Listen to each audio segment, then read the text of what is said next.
Hi dears, ഞങ്ങൾ ഇന്ന് ഇവിടെ നിൽക്കുന്നത് ആലപ്പുഴ ക്രിയേറ്റേഴ്സിന്റെ ഇഫ്താർ വിരുന്നിലാണ്. ഞാൻ ആദ്യമായിട്ടാണ് ഇങ്ങനെ ഇഫ്താർ വിരുന്നിൽ പങ്കെടുക്കുന്നത്. അതിൻ്റെ ഒരു എക്സൈറ്റ്മെന്റ് എനിക്കുണ്ട്.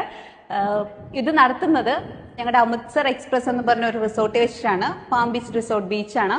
നല്ല വൈബാണ്. ഇതിന്റെ കുറേ വിശേഷങ്ങൾ ഞാൻ ഈ വീഡിയോയിൽ ആഡ് ചെയ്യാം. അപ്പം ഞങ്ങൾ പരിപാടിയിൽ പങ്കെടുക്കട്ടെ. ക്രിയേറ്റേഴ്സ് ആലപ്പുഴയുടെ നോമ്പുതുറ പരിപാടി കൂടുതൽ കളർഫുൾ ആക്കി തന്നത് കലാന്തെ കാറ്റേഴ്സും എലഗന്റ് ഇവന്റ്സും ആയിരുന്നു കേട്ടോ. അത്രയ്ക്ക് മനോഹരമായിരുന്നു അവിടെയൊക്കെ കാണാൻ. ഞാൻ അവരുടെ ഡീറ്റെയിൽസ് താഴെ കൊടുത്തേക്കാം. ഞാൻ ഇൻട്രോയിൽ പറഞ്ഞ പോലെ തന്നെ എൻ്റെ ആദ്യത്തെ എക്സ്പീരിയൻസ് ആയിരുന്നു നോമ്പുതുറ. അതും ഇവരുടെ കൂടെ ആയതിൽ ഞാൻ വളരെയധികം സന്തോഷിക്കുന്നു. കൂട്ടത്തിലുള്ള എക്സ്പ്ലോർ ആലപ്പി 200K അടിച്ചതിൻ്റെ ഒരു സെലിബ്രേഷൻ കൂടി ഉണ്ടായിരുന്നു. നല്ല സ്വീറ്റ് ആയിട്ടുള്ള മിൽക്ക് കേക്ക് ആയിരുന്നു. അങ്ങനെ അതൊക്കെ കഴിച്ചു. അതിനുശേഷം കലാന്തെ കാറ്റേഴ്സ് ഞങ്ങൾക്ക് വേണ്ടി നല്ല ഫുഡൊക്കെ അറേഞ്ച് ചെയ്ത് വെച്ചിട്ടുണ്ടായിരുന്നു. അരിപ്പത്രിയും തേങ്ങാപ്പാലും, അപ്പം, ബീഫ് കറി, ചിക്കൻ ബിരിയാണി, അങ്ങനെ ഒരുപാട് ഐറ്റംസ്. ഇതിൽ ഏറ്റവും നല്ലത് ഒരു ടൈനി മാംഗോ ബാർ ഉണ്ടായിരുന്നു. ഇതാണ് സംഭവം കേട്ടോ, അടിപൊളിയായിരുന്നു. അതിനുശേഷം കുറച്ച് ഗെയിംസ് ഒക്കെ അറേഞ്ച് ചെയ്തിട്ടുണ്ടായിരുന്നു. അതൊക്കെ ചെയ്തു ഞങ്ങള്. ഇതൊക്കെയാണ് മോനെ നോമ്പ്.